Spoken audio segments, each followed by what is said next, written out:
영국 왕실을 다루는 보도에서 가장 먼저 지켜야 할 원칙은 속도가 아니라 정확성이다. 그럼에도 불구하고 특정 문구가 대중의 시선을 사로잡는 순간 언론 지형은 급격히 흔들린다. 왕실 관련 헤드라인이 갖는 힘은 단순한 연예 뉴스의 범주를 넘어선다. 그것은 헌정 질서, 국가 정체성, 그리고 수세기에 걸쳐 축적된 상징체계 전체를 건드린다. 그렇기에 자극적인 문장이 등장했을 때 왕실 전문 기자는 사실 여부를 떠나 그 문장이 왜 그렇게 구성되었는지, 어떤 감정을 자극하도록 설계되었는지를 먼저 해부한다. 이와 같은 문구가 등장할 경우 영국 사회가 받는 첫 충격은 사건 그 자체가 아니라 가능성이다. 왕실은 늘 안정과 연속성의 상징으로 소비되어 왔기 때문에 개인적 균열을 암시하는 표현은 곧바로 국가적 불안으로 확장된다. 독자와 시청자는 사실 확인 이전에 이미 감정적으로 반응한다.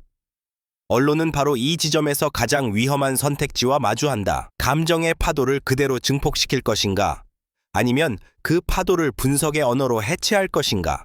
왕실 보도 경험이 긴 기자일수록 이런 문구를 접했을 때 즉각적인 판단을 유보한다. 왜냐하면 영국 왕실의 역사 속에는 실제 사건보다 훨씬 과장된 소문과 추측이 수없이 반복되어 왔기 때문이다. 20세기 후반 이후 왕실은 더 이상 신성 불가침의 영역이 아니게 되었고, 그 결과 사적인 관계는 끊임없이 공적 담론의 재료가 되었다. 이 과정에서 사실과 해석, 확인된 정보와 추정은 종종 교묘하게 뒤섞였다. 이러한 문구가 가진 첫 번째 특징은 극단적인 동사 선택이다. 선언하다, 폭로하다, 충격을 주다와 같은 표현은 독자로 하여금 이미 결론에 도달한 상태로 기사를 읽게 만든다. 이는 저널리즘에서 가장 경계해야 할 장치다. 왕실 전문 보도에서는 단어 하나가 외교적 파장을 일으킬 수 있고 시장과 정치권의 반응으로까지 이어질 수 있다. 따라서 숙련된 기자는 이 문구를 사실의 전달이 아니라 담론의 촉발 장치로 분류한다. 또 하나 주목해야 할 점은 개인 관계의 문제를 국가적 차원으로 확장시키는 구조다. 군주의 사적 삶은 헌법적으로도 일정 부분 공적 의미를 지닌다. 그러나 그 의미는 법과 제도 안에서 해석되어야지 도덕적 분노나 감정적 판단에 의해 재단되어서는 안 된다. 영국 왕실 보도의 전통은 바로 이 경계를 지키는 데서 출발한다. 감정은 독자의 몫이지 기자의 문장에 선행해서는 안 된다. 이와 같은 자극적 문구가 등장하면 가장 먼저 움직이는 것은 언론만이 아니다. 왕실 내부의 커뮤니케이션 팀, 정부 관계자, 그리고 국제 언론까지 동시에 상황을 주시한다. 실제로 아무 일도 확인되지 않았더라도 확인되지 않은 다른 가능성 자체가 뉴스가 되는 순간이 발생한다. 이것이 현대 왕실 보도의 역설이다. 침묵조차 하나의 메시지로 해석되는 환경에서 언론은 더욱 신중해야 한다. 제1장에서 다루어야 할 핵심은 사건의 진위가 아니라 왜 이런 서사가 반복적으로 소비되는가에 대한 구조적 질문이다. 대중은 왕실을 통해 인간적 드라마를 보고 싶어 하면서도 동시에 그 드라마가 체제를 흔들지 않기를 바란다.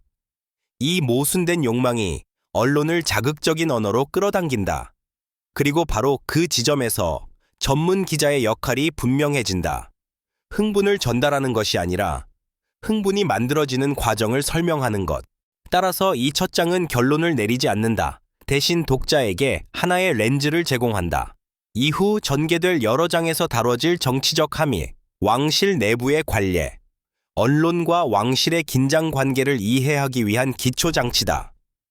왕실 보도는 언제나 현재의 사건이 아니라 과거의 축적 위에 세워진다. 그리고 그 축적을 이해하지 못한 채 던져진 한 문장의 충격은 사실보다 더 큰 혼란을 만들어낼 수 있다. 이제부터 이어질 장들은 감정의 언어를 벗겨내고 제도와 역사, 미디어의 관점에서 이 문구가 암시하는 모든 층위를 차분히 분해해 나가게 될 것이다. 제1장은 그 출발점으로서 왕실 저널리즘이 왜 속보보다 맥락을 중시하는지를 설명하는 역할을 맡는다. 여기까지가 첫 장에서 독자가 반드시 짚고 넘어가야 할 지점이다. 영국 왕실에서 결혼은 개인적 선택인 동시에 제도적 사건이다. 군주의 혼인은 단순히 두 사람의 결합이 아니라 왕실의 안정성과 지속성을 상징하는 공적 장치로 기능해왔다. 이 때문에 왕실 구성원의 사적 관계는 언제나 공적 해석의 대상이 되며 언론은 이 경계를 넘나드는 서사를 반복적으로 생산해왔다. 특정 문구가 암시하는 관계의 파탄이라는 설정은 바로 이 지점, 즉 사적 감정과 공적 책임이 충돌하는 지점에서 강한 파급력을 갖는다. 왕실 보도를 오래 다루어온 기자의 시선에서 보면 대중이 가장 혼란스러워하는 부분은 어디까지가 개인의 문제이고 어디부터가 국가의 문제인가라는 질문이다. 헌법 군주제에서 군주는 정치적 권력을 행사하지 않지만 상징적 권위는 여전히 국가의 중심에 있다. 따라서 군주의 결혼 생활은 법적으로는 사적 영역에 속하더라도 상징적으로는 결코 완전히 분리될 수 없다. 언론은 이 모호한 경계 위에서 서사를 구성한다. 문제는 이 서사가 종종 지나치게 단순화된 도덕적 프레임으로 소비된다는 점이다. 복잡한 인간관계와 오랜 역사적 맥락은 삭제되고 대신 배신, 갈등, 충격과 같은 감정적 키워드가 전면에 배치된다. 이는 독자의 이해를 돕기보다는 감정적 반응을 유도하는 방식이다. 왕실 전문 저널리즘의 역할은 바로 이러한 단순화를 경계하는 데 있다. 관계의 변화가 있다면 그것이 어떤 제도적 절차와 관례 속에서 다뤄지는지를 설명하는 것이 우선되어야 한다. 영국 왕실의 결혼은 전통적으로 국가 교회, 의회, 그리고 국민 여론이라는 세 축과 얽혀 있다. 특히 군주의 배우자는 공식 직함과 역할을 부여받으며 공적 행사와 상징 체계의 일부가 된다. 이로 인해 개인적 감정의 변화는 곧바로 역할 수행과 이미지 관리의 문제로 확장된다. 언론이 이 지점을 자극적으로 묘사할수록 실제 제도적 현실과는 점점 멀어지게 된다. 또 하나 중요한 요소는 시간이다.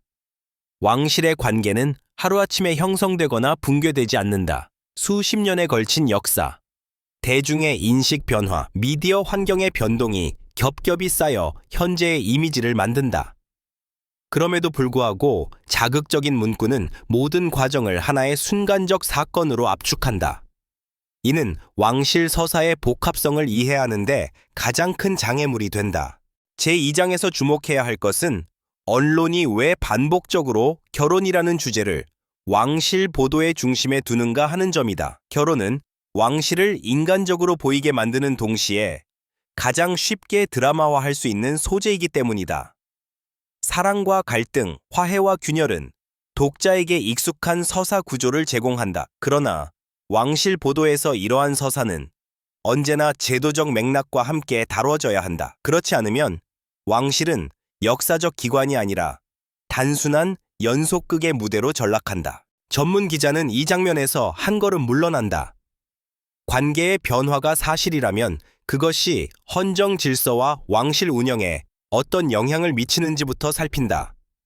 사실이 아니라면 왜 이런 이야기가 설득력을 얻는지, 어떤 사회적 욕망이 반영되어 있는지를 분석한다. 왕실 보도의 핵심은 사건의 자극성이 아니라 그 사건이 의미를 갖게 되는 구조를 설명하는 데 있다. 이 장은 독자에게 왕실 결혼을 바라보는 하나의 기준을 제시한다. 개인의 감정과 제도의 무게는 동일한 저울에 올려질 수 없으며 언론은 그 차이를 명확히 인식해야 한다는 점이다. 이후 이어질 장들에서는 이러한 관계 서사가 어떻게 정치적 해석, 언론 전략, 그리고 대중 심리와 결합되는지를 더욱 구체적으로 살펴보게 될 것이다. 제2장은 그 연결고리를 이해하기 위한 필수적인 토대다. 왕실 보도에서 가장 강력한 메시지는 종종 말이 아니라 침묵이다. 공식 입장이 나오지 않는 순간 그 공백은 곧바로 해석과 추측으로 채워진다. 특정 문구가 사회적 파장을 일으킬 때 왕실이 즉각적인 대응을 하지 않는 선택은 결코 우연이 아니다. 이는 오랜 시간에 걸쳐 형성된 커뮤니케이션 전략의 일부이며 언론과의 미묘한 힘의 균형을 반영한다. 왕실은 전통적으로 확인된 사실만을 최소한으로 전달한다는 원칙을 고수해왔다.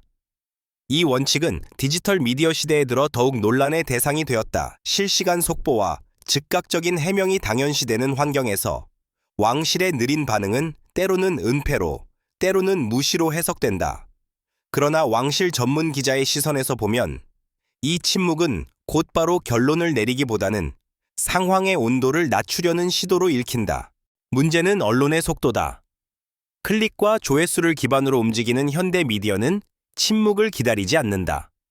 공식 확인이 없는 상태에서도 분석, 해설, 전문가 코멘트라는 이름으로 수많은 기사가 생산된다. 이 과정에서 사실은 점점 주변으로 밀려나고 가능성과 추정이 이야기의 중심을 차지하게 된다. 왕실 보도에서 이러한 현상은 특히 두드러진다. 왜냐하면 왕실은 반박하지 않는 경우가 많고 바로 그 점이 서사를 더욱 증폭시키기 때문이다. 왕실과 언론의 관계는 대립이라기보다 공존에 가깝다. 언론은 왕실의 상징성을 필요로 하고 왕실은 언론을 통해 존재감을 유지한다. 그러나 이 공존은 언제나 긴장을 내포한다. 언론은 더 많은 정보를 요구하고 왕실은 더 적은 발언으로 상황을 관리하려 한다. 특정 문구가 던져졌을 때 이 긴장은 극대화된다. 기자는 무엇을 보도할 수 있고 무엇을 보도해서는 안 되는지 끊임없이 자문하게 된다. 이 장에서 주목해야 할 것은 확인되지 않은 정보가 어떻게 공적 담론으로 굳어지는가라는 과정이다. 초기에는 단순한 추측에 불과했던 이야기가 반복 인용과 재해석을 거치며 마치 사실처럼 소비된다. 전문가의 의견, 과거 사례의 소환, 익명의 소식통이라는 장치가 더해질수록 독자는 점점 그것을 하나의 현실로 받아들이게 된다. 왕실의 침묵은 이 과정에서 종종 오해의 증폭 장치로 기능한다. 그러나 왕실 전문 저널리즘은 이 흐름에 제동을 건다. 침묵을 해석하되 그 해석이 사실을 대체하지 않도록 경계한다. 공식 발표가 없는 상황에서는 제도적 관례, 과거의 유사 사례, 헌법적 절차를 중심으로 맥락을 제공하는 것이 기자의 역할이다. 무엇이 가능하고 무엇이 불가능한지를 설명하는 것만으로도 과도한 추측은 상당 부분 걸러질 수 있다. 왕실의 커뮤니케이션 전략은 단기적인 여론보다 장기적인 이미지 관리에 초점이 맞춰져 있다. 하루 이틀의 소란보다 수십 년간 유지될 상징성이 더 중요하기 때문이다. 언론이 이 점을 이해하지 못할 때 보도는 쉽게 선정성으로 기울어진다. 반대로 이 구조를 이해하는 기자는 침묵 자체를 하나의 제도적 언어로 번역해 독자에게 전달한다. 제3장은 독자에게 한 가지 질문을 던진다. 우리가 소비하는 왕실 뉴스는 사실에 대한 정보인가? 아니면 침묵 위에 쌓아 올린 해석의 집합인가? 이 질문은 이후 장들에서 다뤄질 정치적 함의와 대중 심리를 이해하는데 중요한 기준점이 된다. 왕실 보도에서 말해지지 않은 것들을 어떻게 다뤄야 하는지, 그리고 언론은 어디까지 상상할 권리가 있는지를 고민하는 장이 바로 이 지점이다. 영국 왕실에 관한 이야기가 일정 수준을 넘어설 때 그것은 더 이상 개인의 삶이나 가족사의 문제가 아니라 정치적 상징의 영역으로 이동한다. 군주는 실질적 권력을 행사하지 않지만 국가의 연속성과 안정성을 상징하는 존재로 기능한다. 따라서 왕실을 둘러싼 어떤 서사든 그 파급력은 필연적으로 정치적 해석을 동반하게 된다. 특정 문구가 사회적 파장을 일으킬 경우 정치권과 공공담론이 즉각 반응하는 이유도 여기에 있다. 왕실 관련 이슈가 정치화되는 과정은 대체로 조용히 진행된다. 직접적인 성명이나 공식 논쟁보다는 배경 분석과 익명의 해설을 통해 서서히 의미가 확장된다. 군주의 개인적 상황이 헌정 질서에 어떤 영향을 미칠 수 있는지, 국가 이미지와 외교 관계에 어떤 함의를 가지는지에 대한 질문이 등장한다. 이 질문들은 종종 기사 본문의 후반부나 전문가 코멘트의 형태로 삽입되며 독자의 인식 속에 자연스럽게 자리 잡는다. 특히 주목해야 할 점은 공화주의 담론과의 연결이다. 왕실에 대한 신뢰가 흔들리는 듯한 서사는 언제나 왕정의 존재 이유를 재검토해야 한다는 주장과 맞닿는다. 이는 영국 사회에서 새로운 현상은 아니다. 역사적으로 왕실이 위기를 맞을 때마다 제도의 존속 여부를 둘러싼 논의는 반복되어 왔다.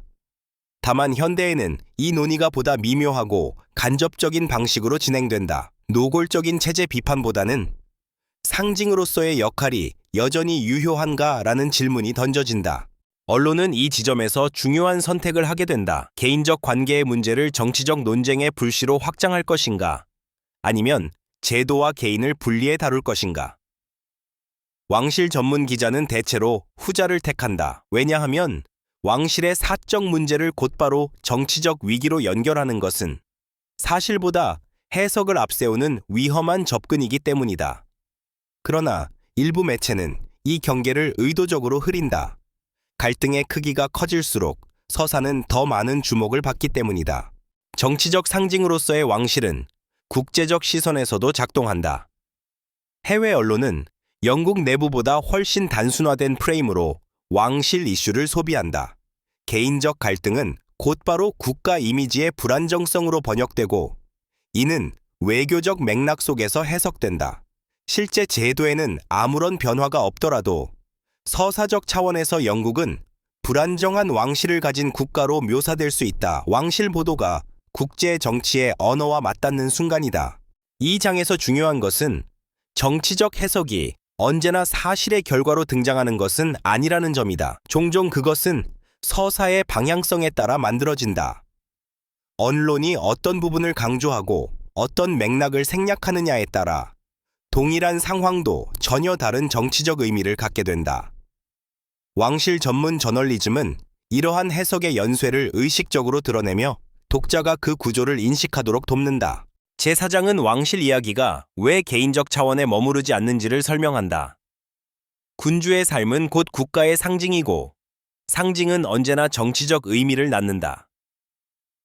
이후 이어질 장들에서는 이러한 정치적 해석이 대중 심리와 어떻게 결합되고 미디어 전략 속에서 어떤 방식으로 재생산되는지를 더 깊이 다루게 될 것이다. 이 장은 그 전환점으로서 왕실 서사가 공적 담론으로 확장되는 순간을 짚어내는 역할을 한다.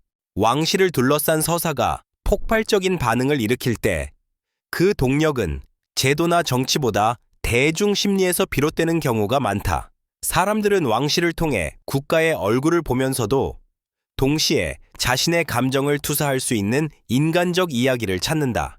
이 이중적 기대는 왕실 서사를 언제나 불안정한 균형 상태에 놓이게 만든다. 특정 문구가 강한 반향을 일으키는 이유도 그 문구가 사실 여부를 떠나 대중의 감정 구조와 정확히 맞물리기 때문이다. 대중은 왕실을 완벽한 존재로만 바라보지 않는다.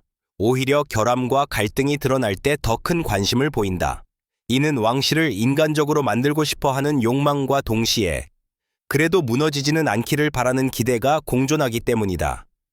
언론은 이 미묘한 심리를 감지하고 서사를 조율한다.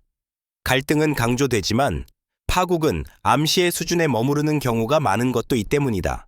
특히 현대 사회에서 왕실 보도는 감정의 언어로 번역되는 경향이 강하다. 공적 책임, 헌법적 역할, 제도적 절차와 같은 개념은 점점 배경으로 밀려나고 공감과 분노, 실망과 연민이 전면에 등장한다. 이는 소셜미디어 환경과도 밀접하게 연결되어 있다. 짧고 강렬한 문장은 빠르게 공유되고 복잡한 설명은 쉽게 소비되지 않는다. 결과적으로 왕실 서사는 점점 감정 중심의 이야기로 재편된다. 이 과정에서 형성되는 것이 왕실에 대한 개인적 입장이다.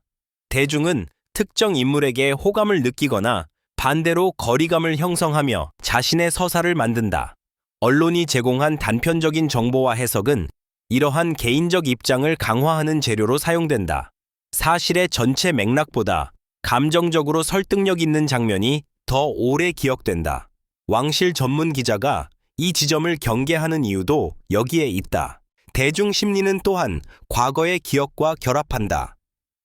이전 세대의 왕실 이야기, 오래된 갈등과 화해의 서사는 현재의 사건을 해석하는 틀이 된다. 새로운 문구가 등장했을 때 독자들은 무의식적으로 과거의 사례를 소환한다. 이때 유사성은 강조되고 차이점은 종종 간과된다. 언론이 과거를 언급할 때 신중해야 하는 이유다.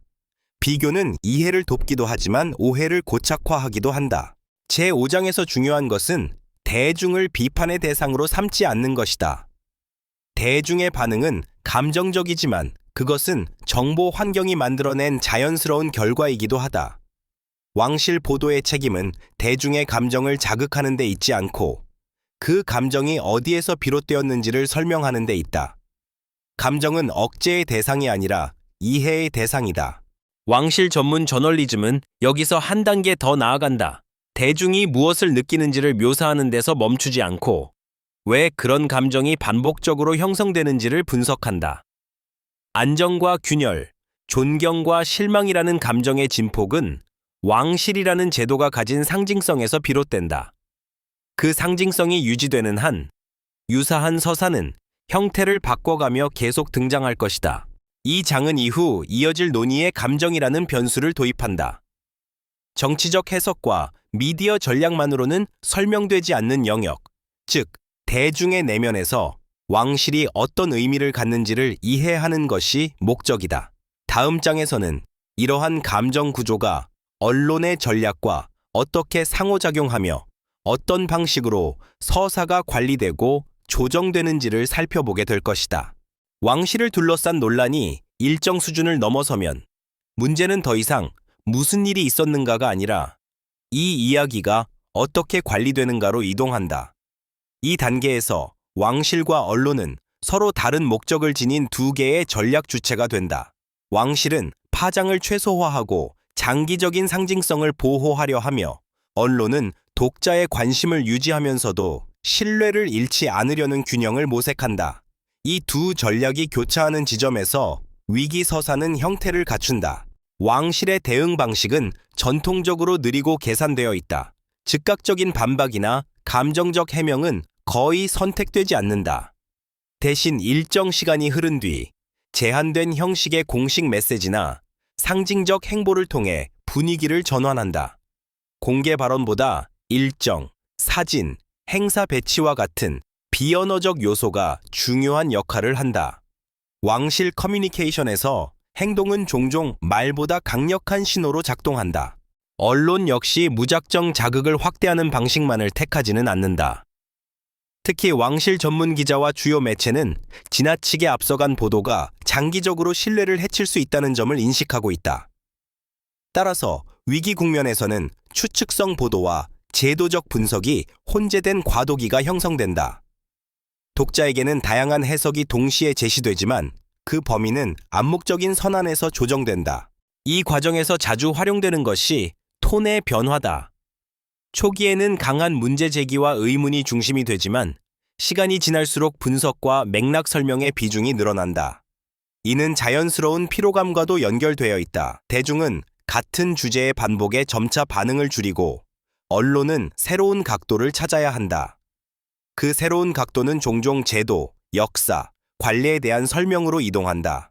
위기 서사를 관리하는 데 있어 중요한 요소 중 하나는 비교의 대상이다. 언론은 과거의 왕실 사례, 다른 국가의 군주제, 혹은 전혀 다른 공적 인물의 위기 대응과 현재 상황을 나란히 놓는다. 이러한 비교는 독자에게 상대적 판단 기준을 제공하지만 동시에 현재의 사안을 과도하게 일반화할 위험도 내포한다. 왕실 전문 저널리즘은 비교를 사용하되 그 한계를 분명히 드러낸다. 또 하나 주목할 점은 종결의 부재다. 왕실 서사는 명확한 결말을 갖지 않는 경우가 많다. 공식적으로 확인된 변화가 없더라도 논란은 자연스럽게 다른 이슈로 밀려나며 사라진다. 이는 문제의 해결이라기보다 관심의 이동에 가깝다. 왕실과 언론 모두 이 메커니즘을 알고 있으며 때로는 의도적으로 활용한다. 침묵, 시간, 새로운 일정은 가장 오래된 위기 관리 도구다. 제6장은 독자에게 위기 서사가 어떻게 시켜지는지를 보여준다. 격렬했던 논의가 어느 순간 차분해지고 일상의 보도로 대체되는 과정은 우연이 아니다. 이는 제도와 미디어가 오랜 시간에 걸쳐 학습한 결과다. 왕실은 무너지지 않기 위해 말을 아끼고 언론은 지속 가능성을 위해 수위를 조절한다. 이 장은 마지막 장으로 넘어가기 위한 준비 단계이기도 하다. 모든 서사가 그렇듯 왕실을 둘러싼 이야기 역시 결국 의미의 정리라는 단계에 도달한다. 다음 장에서는 이러한 일련의 과정을 종합해 왜 이런 문구와 서사가 반복적으로 등장하고 그럼에도 불구하고 왕실이라는 제도가 유지되는지를 큰 틀에서 정리하게 될 것이다. 왕실을 둘러싼 자극적인 문구와 서사는 새로운 현상처럼 보이지만 사실 그 구조는 오래전부터 반복되어 왔다. 시대마다 표현 방식과 매체는 달라졌지만 핵심은 변하지 않는다. 안정의 상징인 왕실이 흔들리는 듯 보일 때 대중은 불안을 느끼고 언론은 그 불안을 이야기로 번역한다. 그러나 그 이야기의 끝에서 왕실은 대체로 이전과 크게 다르지 않은 모습으로 남아있다. 이 반복성 자체가 왕실이라는 제도의 본질을 드러낸다. 앞선 장들을 통해 살펴본 것처럼 개인적 관계로 보이는 서사는 언론의 언어를 거치며 제도적, 정치적, 감정적 의미를 덧입는다. 침묵은 해석을 낳고 해석은 감정을 자극하며 감정은 다시 새로운 보도를 요구한다. 이 순환 구조 속에서 사실은 하나의 요소일 뿐 서사의 전부는 아니다. 왕실 전문 저널리즘이 이 점을 끊임없이 강조하는 이유는 제도가 감정의 파도에 의해 즉각적으로 변하지 않는다는 현실을 전달하기 위해서다. 왕실이 유지되는 가장 큰 이유는 개인이 아니라 구조에 있다. 군주는 교체될 수 있고 관계는 변화할 수 있으며 이미지는 부침을 겪을 수 있다. 그러나 헌정 질서, 관례, 상징 체계는 단기간의 논란으로 쉽게 무너지지 않는다. 오히려 위기처럼 보이는 순간마다 왕실은 자신의 제도적 성격을 다시 한번 드러낸다. 말보다 절차가 앞서고 감정보다 시간이 우선한다는 점에서 그렇다. 언론 역시 이 과정을 학습해왔다. 초기에 과열된 보도 이후 결국에는 맥락과 역사로 회귀하는 흐름이 반복된다. 이는 타협이라기보다 생존 전략에 가깝다. 왕실 보도를 완전히 자극의 영역으로만 밀어붙일 경우 언론은 신뢰를 잃고 접근권을 제한받게 된다. 반대로 지나치게 보호적인 태도를 취할 경우 독자는 외면한다. 그 사이의 긴장 상태가 왕실 저널리즘이라는 장르를 형성해왔다. 대중의 역할 역시 중요하다. 독자는 단순한 소비자가 아니라 서사의 완성자다. 어떤 이야기가 오래 남고 어떤 이야기가 잊히는지는 대중의 선택에 달려있다. 감정적으로 반응하면서도 동시에 왕실이 완전히 붕괴되는 상황은 원하지 않는 태도는 이중적이지만 일관되다. 이 이중성이 바로 왕실 서사가 끊임없이 재생산되면서도 제도를 파괴하지 않는 이유다. 마지막으로 이러한 문구와 서사가 반복적으로 등장하는 이유는 왕실이 여전히 살아있는 상징이기 때문이다. 만약 왕실이 완전히 의미를 잃었다면 어떤 이야기 역시 큰 반향을 일으키지 못했을 것이다. 논란은 관심의 다른 이름이며 관심은 여전히 왕실이 사회적 상상력의 중심에 있음을 보여준다. 이는 비판과 지지, 피로와 집착이 공존하는 복합적인 관계다. 제7장은 결론을 내리기보다 하나의 관점을 남긴다. 왕실을 둘러싼 충격적인 문구는 사실의 종착점이 아니라 해석의 출발점이라는 점이다. 그리고 그 해석은 언제나 언론, 제도, 대중이라는 세 요소가 함께 만들어낸다. 이 구조를 이해할 때 독자는 더 이상 자극적인 문장에 휩쓸리지 않고 그 문장이 왜 등장했는지를 읽어낼 수 있게 된다. 이로써 7개의 장은 하나의 질문으로 수렴된다. 왕실의 이야기는 왜 끝나지 않는가? 그 답은 단순하다. 왕실은 개인의 서사를 넘어 사회가 스스로를 비추는 거울이기 때문이다. 그리고 그 거울이 존재하는 한 유사한 문구와 해석은 형태를 바꿔가며 계속 등장할 것이다.